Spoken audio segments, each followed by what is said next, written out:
नमस्कार दोस्तों, study with Sunil में मैं आपका स्वागत करता हूं। दोस्तों, आज किसी कारणवश बिजी था तो आज बहुत दिन बाद क्लास लेने जा रहा हूं।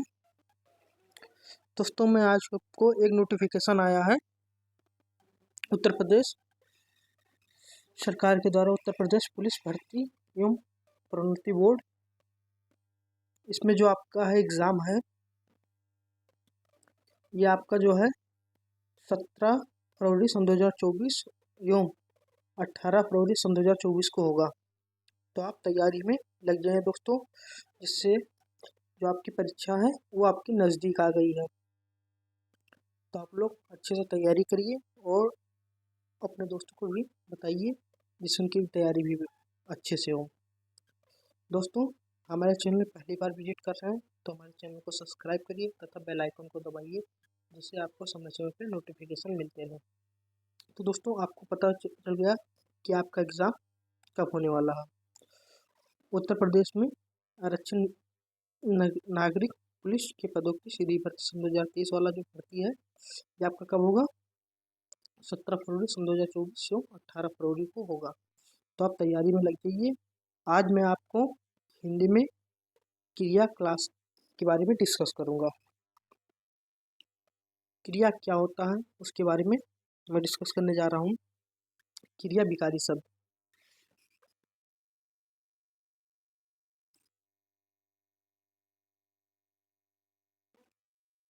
क्रिया जिस शब्द से किसी काम का होना या करना पाया जाता है उसे क्रिया कहते हैं। यानी जिस शब्द से किसी काम का करना या होना पाया जाता है उसे हम क्या बोलते हैं? क्रिया बोलते हैं। जिससे एग्जाम्पल है पढ़ना, लिखना, खाना, पीना। ये क्या है? हमारा क्रिया है। जिस शब्द से हमें किसी काम का करना या होना पाया जाता है वो क्या हो जाता है? क्रिया हो जाता है। जैसे पढ़ना, लिखना, खाना, पीना या टहलना, दौड़ना, सोना, ये क्या हो जाएगा? हम लोग का क्रिया हो जाएगा। तो धातु देखते हैं। धातु क्या है? क्रिया के मूल रूप को धातु कहते हैं। जो उसका क्रिया का मूल रूप होता है उसे हम धातु बोलते हैं।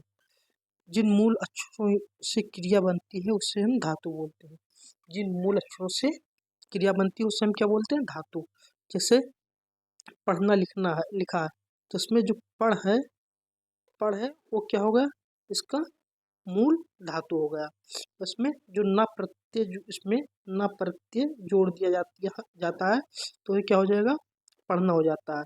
तो इसमें जो इसका मूल धातु है वो क्या हो जाएगा? आपका पढ़ हो जाएगा। जैसे लिखना, तो आपका मूल धातु क्या हो जाएगा? तो इसी तरह जैसे दौड़ना, तो ये दौड़ आपका हो जाएगा, मूल धातु हो जाएगा, उसमें ना प्रत्यय जोड़ दिया जाएगा। जैसे लिख क्या हो जाएगा आपका?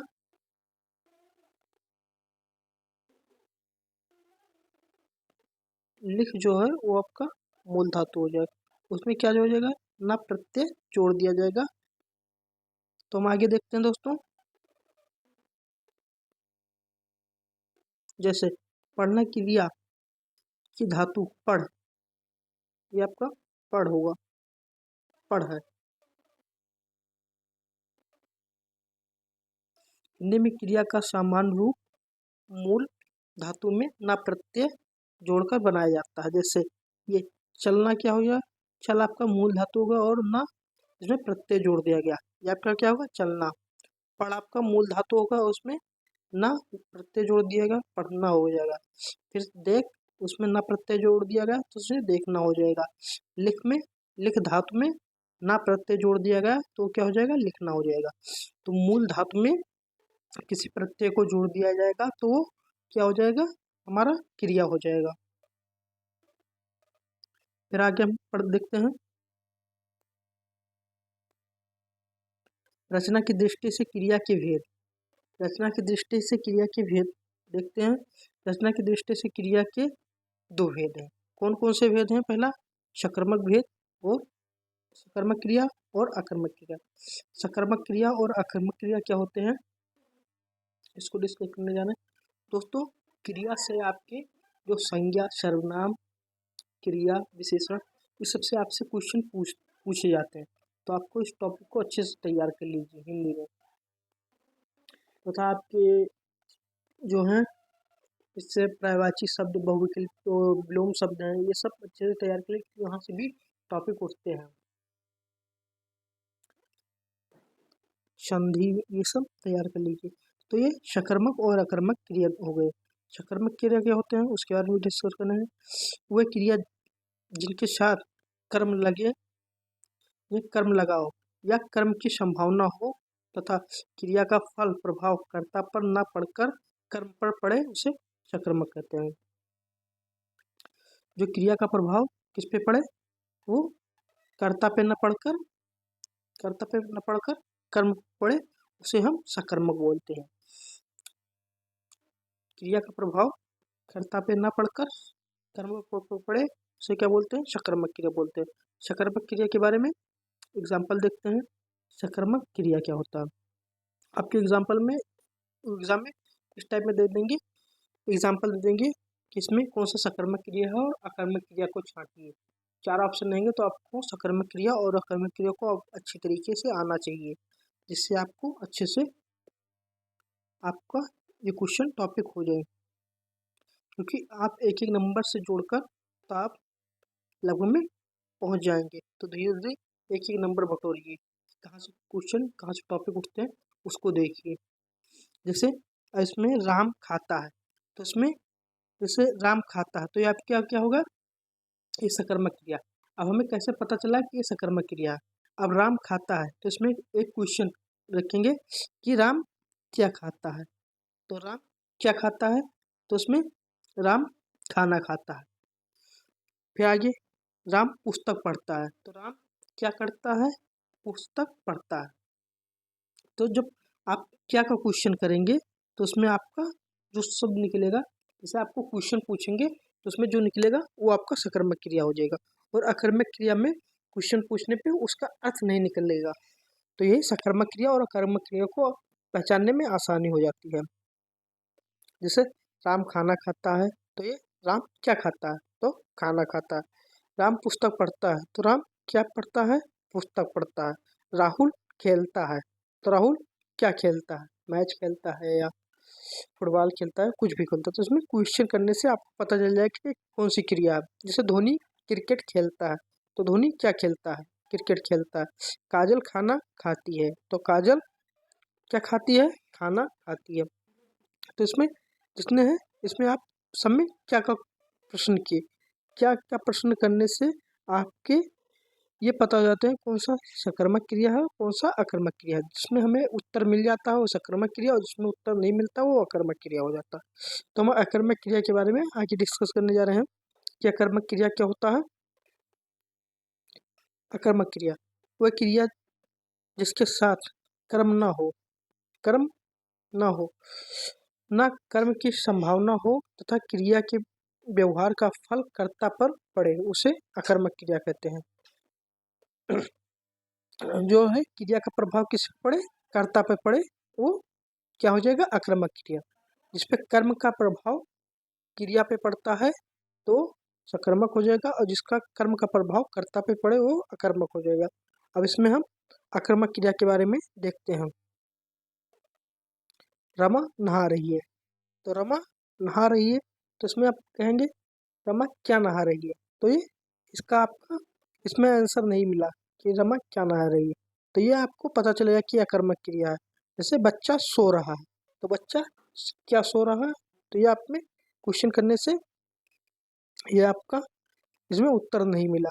जैसे बच्चा पढ़ रहा है तो बच्चा क्या पढ़ रहा है, तो इसमें आपको आंसर मिला कि इसमें बच्चा सो रहा है तो इसमें आपको आंसर नहीं मिला। तो इसका क्या हो जाएगा, इसमें क्या का क्वेश्चन करने पे उत्तर नहीं मिलता है तो क्या हो जाएगा आपका अकर्मक क्रिया हो जाएगा। जैसे सुनील हंस रहा है तो सुनील क्या हंस रहा है, तो ये इसमें आपको आंसर नहीं मिला तो ये क्या हो जाएगा आपका अकर्मक क्रिया हो जाएगी।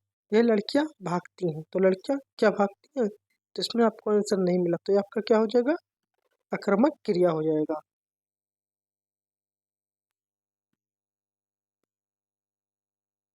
या जैसे एक तरीका और देख लेते हैं। इसमें देखिए इसमें क्या दिया गया है कि कर्ता पर पड़े, जो क्रिया का प्रभाव कर्ता पर पड़े। तो रमा नहा रही है, तो कौन नहा रहा है? रमा नहा रही है।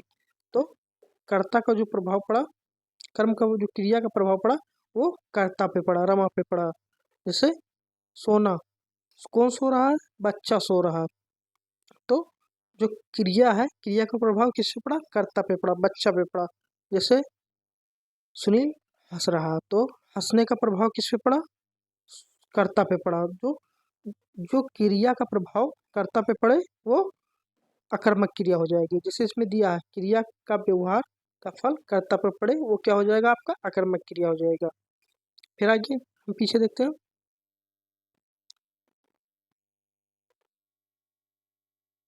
राम पुस्तक पढ़ता है, तो राम क्या पढ़ता है?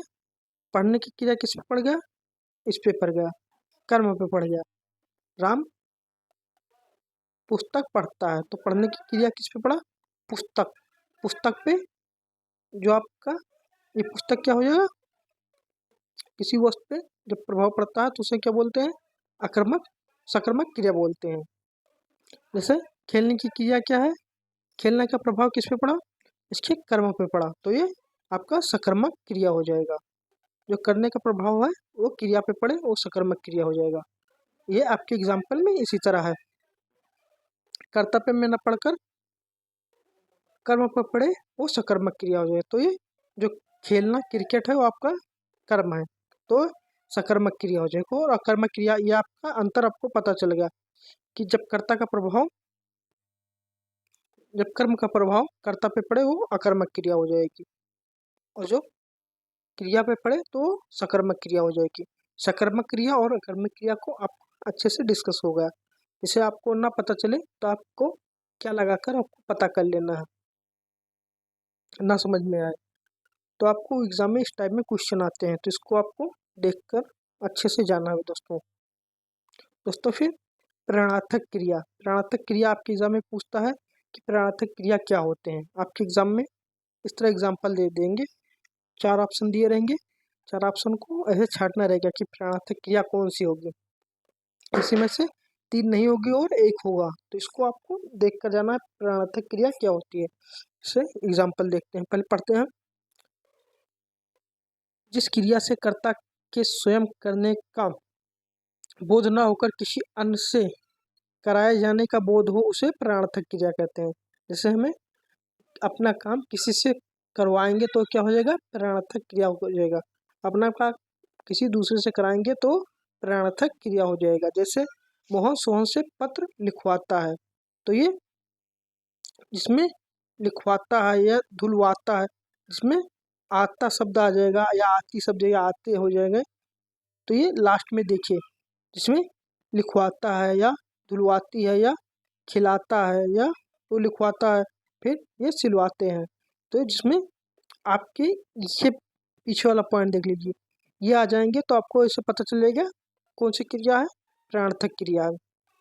और आपको पढ़ने से ही जब पता चल जाएगी प्राणार्थक क्रिया कैसे है। जैसे मोहन सोहन से पत्र लिखवाता है, माँ नौकरानी से कपड़ा धुलवाती है, तो माँ किससे काम करवा रही है? नौकरानी से काम करवा रही है, तो क्या हो जाएगा? ये आपका प्राणार्थक क्रिया हो जाएगा। फिर मोहन मुझसे किताब लिखवाता है, तो ये क्या हो जाएगा? मोहन किससे लिखवाता है? मुझसे, तो ये क्या हो जाएगा? प्राणार्थक क्रिया हो जाएगा। फिर लोग दर्जी से कपड़े सिलवाते हैं, तो ये लोग क्या हो गया? दर्जी से कपड़े सिलवाते हैं, तो ये क्या हो जाएगा? प्राणार्थक क्रिया हो जाएगा। जब एक क्रिया किसी दूसरे के द्वारा करवाया जाए तो उसे क्या बोलते हैं? प्राणार्थक क्रिया करते हैं। फिर आगे देखते हैं, प्राणार्थक क्रिया के 2 रूप होते हैं। अब इसको देखिए, मूल रूप, प्रथम प्राणार्थक तथा द्वितीय प्राणार्थक। अब इसको प्रथम प्राणार्थक में क्या आते हैं और द्वितीय प्राणार्थक में क्या आते हैं उसको देखिए। जैसे आपका मूल शब्द क्या हो जाएगा? काटना, तो प्रथम प्राणार्थक में क्या लग जाएगा? आना शब्द लग जाएगा, और इसमें वाना शब्द लग जाएगा। तो इसमें कट वाना, आना, आना शब्द लग गया, तो ये प्रथम प्रार्थक हो गया।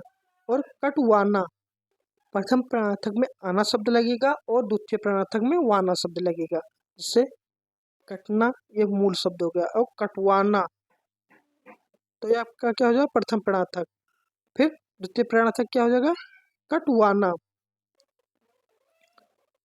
तो आपका द्वितीय प्राणार्थक हो जाएगा। फिर उठना उठाना और उठवाना ये आपका प्रथम प्राणार्थक जो होगा करना हो जाएगा।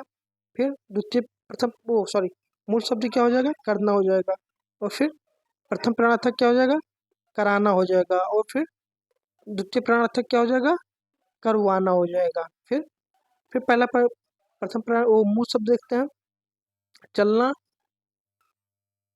प्रथम प्राणार्थक चलाना और द्वितीय क्या हो जाएगा चलवाना। तो इसी तरह से हम देखते हैं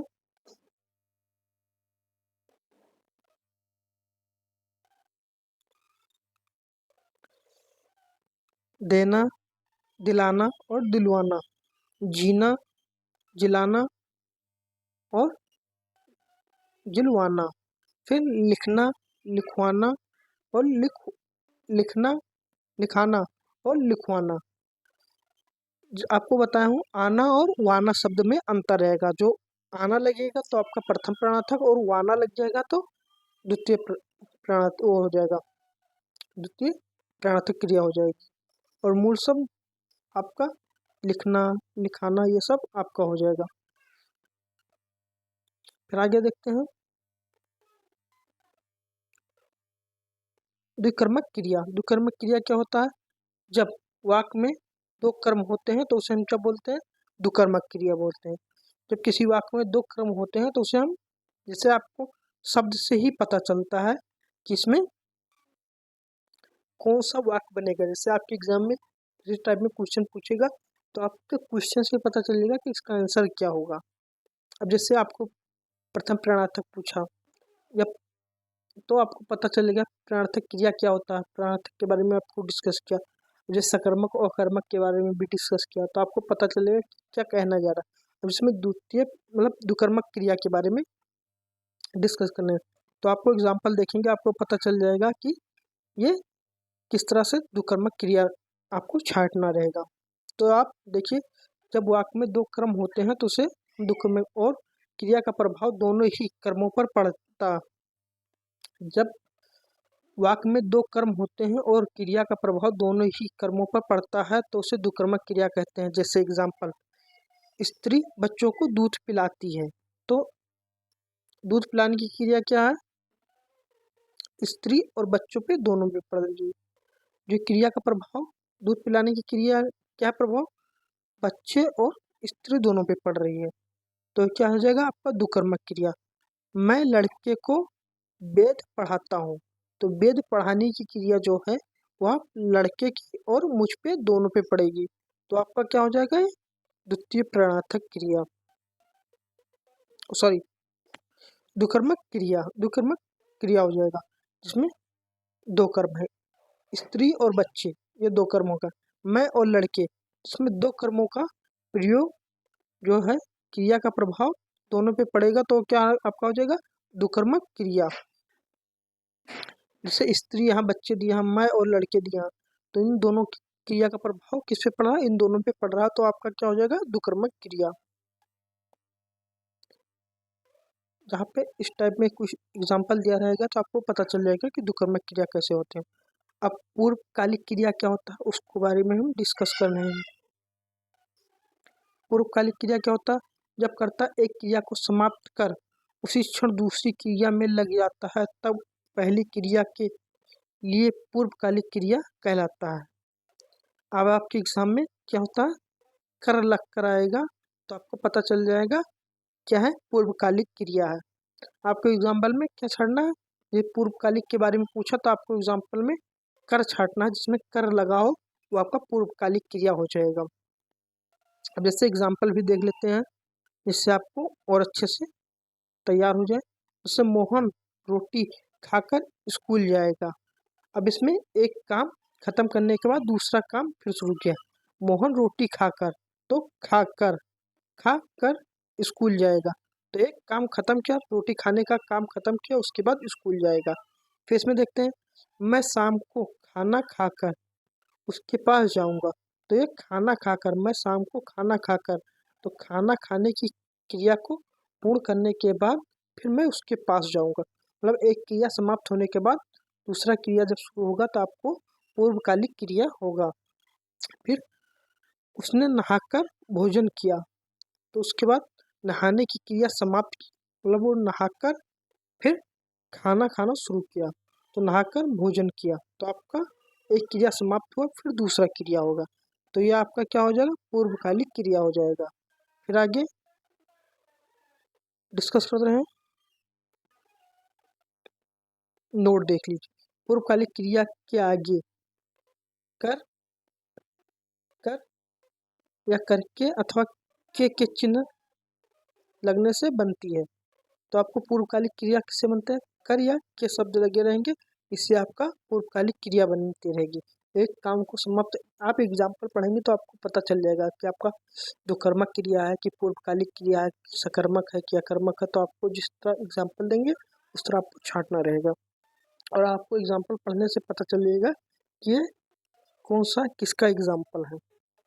तो आप एक बार वीडियो अच्छे से देखिए, एक बार ना समझ में आया तो 2 बार 3 बार देखिए, जिससे आपको अच्छे से तैयार हो जाए। क्योंकि क्रिया यहाँ से जो संज्ञा सर्वनाम क्रिया विशेषण यहाँ से क्वेश्चन आते हैं, तो इसको हम 1-2 बार रिवाइज कर लेंगे और ज़्यादा से ज़्यादा तैयार कर लेंगे। यहाँ से एक भी क्वेश्चन जाना नहीं चाहिए बाहर। आगे देखते हैं संयुक्त क्रिया क्या होते हैं। संयुक्त क्रिया के बारे में देखते हैं। संयुक्त क्रिया क्या होता है, जब क्रिया 2 या 2 से अधिक धातुओं के मेल से बनती है तो उसे हम क्या बोलते हैं, संयुक्त क्रिया बोलते हैं। जैसे वह घर पहुंच गया, तो इसमें 2 या 2 से अधिक धातु के मेल से बनती है तो उसे हम क्या बोलते हैं, संयुक्त क्रिया।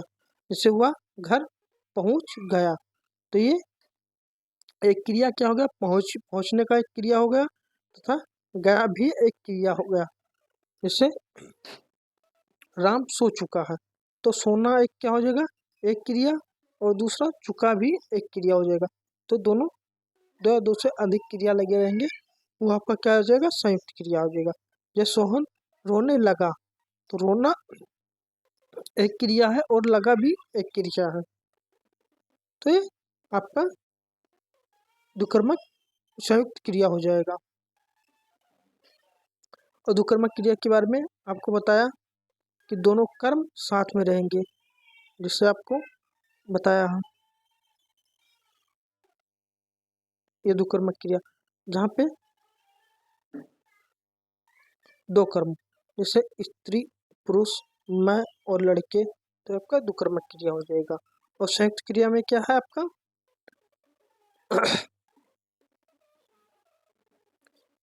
एक क्रिया आपका पहुंचना है, फिर एक गया हो, एक सोना, राम सो चुका, तो सोना भी एक क्रिया है और चुका भी एक क्रिया। फिर सोहन रोने लगा, तो रोना भी एक क्रिया है और लगा भी एक क्रिया है। फिर आगे देखते हैं दोस्तों, संयुक्त क्रिया को एक विशेषता यह है कि उसकी पहली क्रिया प्रधान होती है और दूसरी उसके अर्थ की विशेषता उत्पन्न करती है। इसमें क्या होता है, एक क्रिया प्रधान होती है, जो पहुंचना है ये आपका मुख्य क्रिया हो जाएगा, और फिर उसके अर्थ उनकी विशेषता उत्पन्न करती है, जो उसकी विशेषता है उसका उत्पन्न करती है। तो आपको ये आपको पता चल गया कि संयुक्त क्रिया क्या होता है। एक क्रिया मुख्य प्रधान होती है तथा दूसरा उसकी विशेषता को बताती है। तो आपको संयुक्त क्रिया को पता चल गया। अब फिर आगे हम देखते हैं दोस्तों संयुक्त क्रिया के भेद। अर्थ के आधार पर संयुक्त क्रिया के 11 मुख्य भेद हैं। कौन कौन से भेद हैं उसको हम देखते हैं। जो संयुक्त क्रिया के आपके एग्जाम में पूछेगा संयुक्त क्रिया के कितने भेद हैं, तो संयुक्त क्रिया में अर्थ के आधार पर संयुक्त क्रिया के कितने भेद हैं, 11 भेद हैं। इसको नोट डाउन कर लीजिए अच्छे से। पहला है आरंभ बोधक, फिर दूसरा अवकाश बोधक, तीसरा समाप्त बोधक, फिर नेक्स्ट है अनुमति बोधक, फिर अगला नित्यार्थ बोधक, फिर नेक्स्ट आवश्यकता बोधक, फिर नेक्स्ट निश्चय बोधक, फिर नेक्स्ट इच्छा बोधक, फिर नेक्स्ट अभ्यास बोधक और नेक्स्ट शक्ति बोधक, फिर नेक्स्ट पुनरुक्ति संयुक्त क्रिया। तो आपके कितने हो गए? मुख्य 11 भेद हो गए। तो आपके एग्जाम पूछेगा संयुक्त क्रिया के कितने भेद होते हैं, तो अर्थ के अनुसार संयुक्त क्रिया के 11 भेद होते हैं, आपको देख लेना है। आरंभ बोधक, अवकाश बोधक, समाप्ति बोधक, अनुमति बोधक, नित्यार्थ बोधक, आवश्यकता बोधक, निश्चय बोधक, इच्छा बोधक, अभ्यास बोधक, शक्ति बोधक और पुनरुक्ति संयुक्त क्रिया। तो आपका कितने हो गए? ये आपके 11 मुख्य भेद हो गए। तो दोस्तों आज के लिए यहीं तक, और दोस्तों हमारे चैनल को भी शेयर करिए तथा अपने दोस्तों से बताइए जिस सब्सक्राइब करें, जिससे उनको समय समय पे हमारे चैनल में उनको जानकारी मिलती रहे। और जो कुछ भी पढ़ना हो तो आप कमेंट करके बताइए, जिस चीज़ की आपको कमी लग रही है उसको कमेंट करके बताइए, हम आपको पढ़ाएंगे। तो जो चीज़ आपको ना समझ में आए उसको भी कमेंट करके पूछ सकते हैं दोस्तों। तो आज के लिए यहीं तक, थैंक यू, धन्यवाद दोस्तों।